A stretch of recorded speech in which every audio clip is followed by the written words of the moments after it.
Hi friends, welcome back to my YouTube channel. ನಾನಿವತ್ತು ಶೀತ, ಕೆಮ್ಮು, ಗಂಟಲು ನೋವಿಗೆ ಮನೆಮದ್ದು ಹೇಳಿಕೊಡ್ತೇನೆ. ಒಂದೇ ನಿಮಿಷದಲ್ಲಿ ಇದನ್ನು ಮಾಡಬಹುದು. ಇದು 1 ಚಮಚ ಕುಡಿದರೆ ಸಾಕು, ಗುಣ ಆಗ್ತದೆ. ಹೇಗೆ ಮಾಡುವುದು ನೋಡೋಣ ಬನ್ನಿ.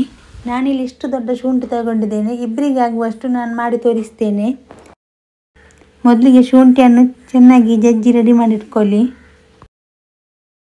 ಈಗ ಶುಂಠಿಯನ್ನು ಚೆನ್ನಾಗಿ ಹಿಂಡಿ ಅದರ ರಸ ಎಲ್ಲ ತೆಗೆಯೋಣ.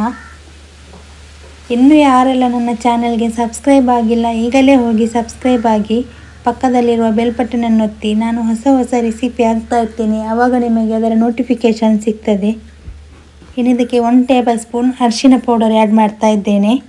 ಇನ್ನಿದಕ್ಕೆ 1.5 ಟೇಬಲ್ ಸ್ಪೂನ್ ಜೇನುತುಪ್ಪ ಹಾಕ್ತಾ ಇದ್ದೀನಿ. ಇದು ಮಕ್ಕಳಿಗೆ, ದೊಡ್ಡವರಿಗೆ ಯಾರಿಗೆ ಬೇಕಾದರೂ ಮಾಡಿಕೊಡ್ಬೋದು. 1 ಚಮಚದಷ್ಟು ತಿಂದ್ರೇ ಗುಣ ಆಗ್ತದೆ. ಇನ್ನು ನಾನು ಶುಂಠಿ ತುಳಸಿ ಎಲ್ಲ ಕಷಾಯ ಮಾಡಿದ್ದೇನೆ. ನೋಡಿಲ್ಲ ಅಂದರೆ ಡಿಸ್ಕ್ರಿಪ್ಷನ್ನಲ್ಲಿ ಲಿಂಕ್ ಕೊಟ್ಟಿರ್ತೇನೆ, ಒಮ್ಮೆ ಹೋಗಿ ಚೆಕ್ ಮಾಡಿ. ಇವತ್ತಿನ ನನ್ನ ಈ ವಿಡಿಯೋ ಇಷ್ಟ ಆದರೆ ಪ್ಲೀಸ್ ಲೈಕ್ ಮಾಡಿ, ಶೇರ್ ಮಾಡಿ, ಕಮೆಂಟ್ ಮಾಡಿ. ಇನ್ನು ಮುಂದಿನ ಹೊಸ ರೆಸಿಪಿಯೊಂದಿಗೆ ಸಿಗ್ತೇನೆ.